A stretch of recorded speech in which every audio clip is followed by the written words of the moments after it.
Bura Astana Arenadır. Qazaxıstan-Azərbaycan oyununa 1 saat qalır. 1 saatdan sonra 100 yaşlı Azərbaycan futbolu südəmər yaşında olan 2 illik Astana Arenada təhqir olunacaq. Amma hələ bundan xəbərsizəm. Stadiona axşan insanların seyrəkliliyindən hiss olunur ki, kompleks dolmayacaq. Oyunun afişasında da gözdən qaçmayan qüsur var. Qazaxıstanlı futbolçu ilə yanaşı dayanan oyunçumuzu tanımadı yəqin. Bu 17 yaşlardan ibarət yığmamızın üzvü Şir Məhəmməd Məmmədovdur. Zaman göstərdi ki, bu səhvdə də bir hikmət var. Yığmamızın futbolçuları 17 yaşlı Şir Məhəmməd qədər də olmadı. Bizdən fərqli olaraq Qazaxıstanda təngə gətirənə yaxşı baxırlar.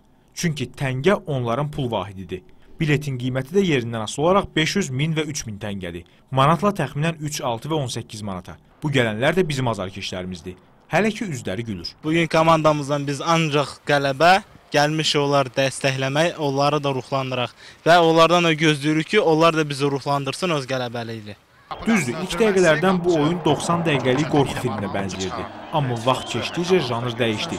Birinci hissənin axırı cizgi filmi oldu. Rauf Əliyevin qaçırdığı qol fürsətini deyirəm.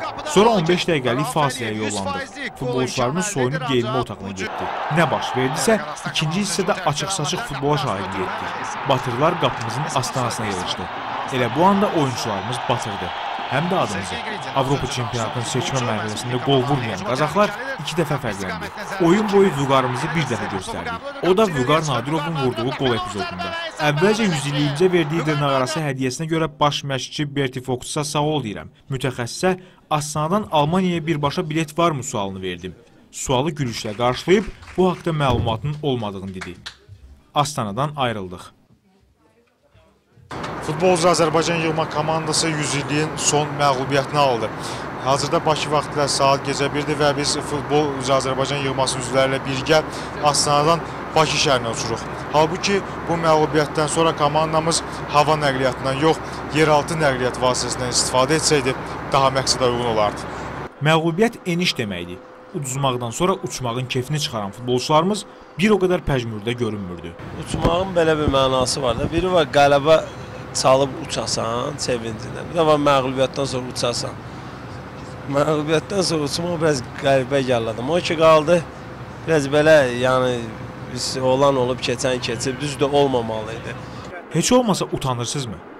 Yox, niyə utanc versin olsa da futboldur. Burada futbolsa utanc verici heç bir şey bəlkə də bilməz. Yəni futboldur, bir udar, bir uduzar. Yəni şanslarımız da orada alınmadı. Amma onların iki dənə şansı oldu, momentlərdən istifadə elədi, gol vurdular. Onlar utanmır. Atalar misalına görə utanmasan oynamaq asandır. Amma biz utanmayanda da oynaya bilmirik. Yaxşı, daha sizi narahat etməyəcək. Rahat-rahat yatın. Ayın 7-si Bakıda Almanları qəbul edəcəyik. Dincəlin ki, onları da narazı salmayaq. Mehman Rəsulov, Yusif Mirzəyev, Astana, Qazaxıstan.